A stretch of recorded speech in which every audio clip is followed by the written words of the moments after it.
ഈ കറി ഉണ്ടല്ലോ, ഇത് നമ്മളെ സിനിമാ നടൻ ആസിഫ് അലി ഉണ്ടല്ലോ, അത് കൊടന്നിട്ട് സുരാജ് വെഞ്ഞാറമൂടിനെ കൊതിപ്പിച്ച കറിയാന്ന് പറഞ്ഞിട്ട് ഒരു ഇൻ്റർവ്യൂലൊക്കെ കണ്ടിട്ടുണ്ട്. നമ്മുടെ അങ്കമാലി മാങ്ങാക്കറി. ഞാൻ ആദ്യമായിട്ടാട്ടത് ഉണ്ടാക്കുന്നത്.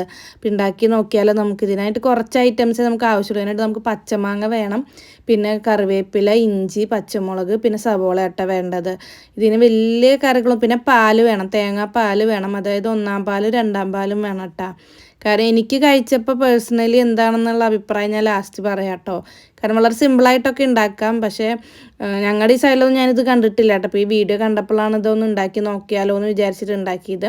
നമ്മളൊരു ചട്ടിയിലേക്ക് ഇതുപോലെ സവോളയും ഇഞ്ചിയും പച്ചമുളകും വേപ്പിൻ്റെ ഇല ഇട്ടിട്ട് അതിൽ കുറച്ച് മഞ്ഞൾപ്പൊടി, മുളക് പൊടി, മല്ലിപ്പൊടി, പിന്നെ കുറച്ച് വെളിച്ചെണ്ണ ഒഴിക്കുക. പിന്നെ അതുപോലെ തന്നെ നമ്മുടെ സുറക്കയുണ്ടല്ലോ, അതായത് വിനാഗിരി, അതും ഒഴിക്കണം കേട്ടോ. എന്നിട്ട് നല്ലപോലെ ഇങ്ങനെ ഞെരടി എടുക്കണം. കൈ കൊണ്ട് തന്നെ ഒരു 5 മിനിറ്റ് ഇങ്ങനെ നല്ലപോലെ ഞെരടി എടുക്കണം.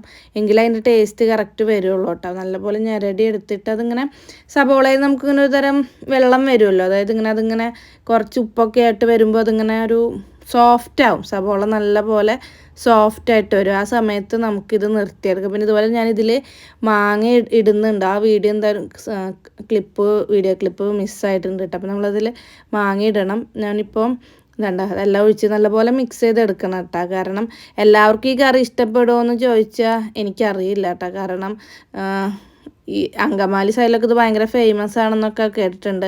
നമ്മുടെ ഫിലിം സ്റ്റാർ പെപ്പ തന്നെ പല ഇൻ്റർവ്യൂവിൽ ഇത് പറയാൻ കേട്ടിട്ടുണ്ട്. അങ്കമാലി മാങ്ങാക്കറി ഭയങ്കര ഇഷ്ടമാണ് എന്നൊക്കെ പറഞ്ഞിട്ട്, അത് മാത്രം മതി ചോറുണ്ണാൻ എന്നൊക്കെ പറഞ്ഞിട്ട്. ഇതിൻ്റെ കൂടെ ഒക്കെ ഒരു ഫിഷ് ഫ്രൈ ഒക്കെ ഉണ്ടെങ്കിൽ നല്ല അടിപൊളിയായിട്ട് കോമ്പിനേഷനായിട്ട് പോട്ടെ. ഞാൻ നന്നായിട്ടത് ഇങ്ങനെ ഞെരടി എടുത്തിട്ടുണ്ട്. പിന്നെ അതിലോട്ട് ഞാൻ 1-ാം പാലോ 2-ാം പാലാണ് ആദ്യം ഒഴിക്കേണ്ടത്.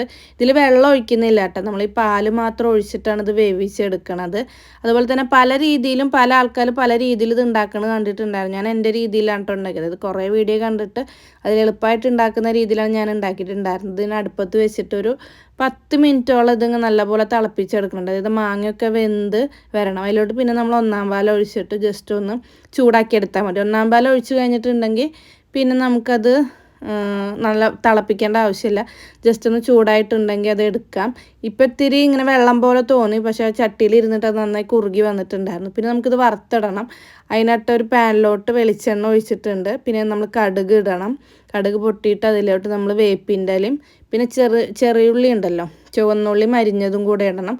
അത് നല്ലപോലെ വഴറ്റിയതിന് ശേഷം നമുക്ക് വറ്റൽമുളകും കൂടി ഇട്ടിട്ട് നല്ലപോലെ മൂപ്പിച്ചിട്ട് നമ്മൾ ഈ കറിയിലേക്ക് ഒഴിക്കാം കേട്ടോ.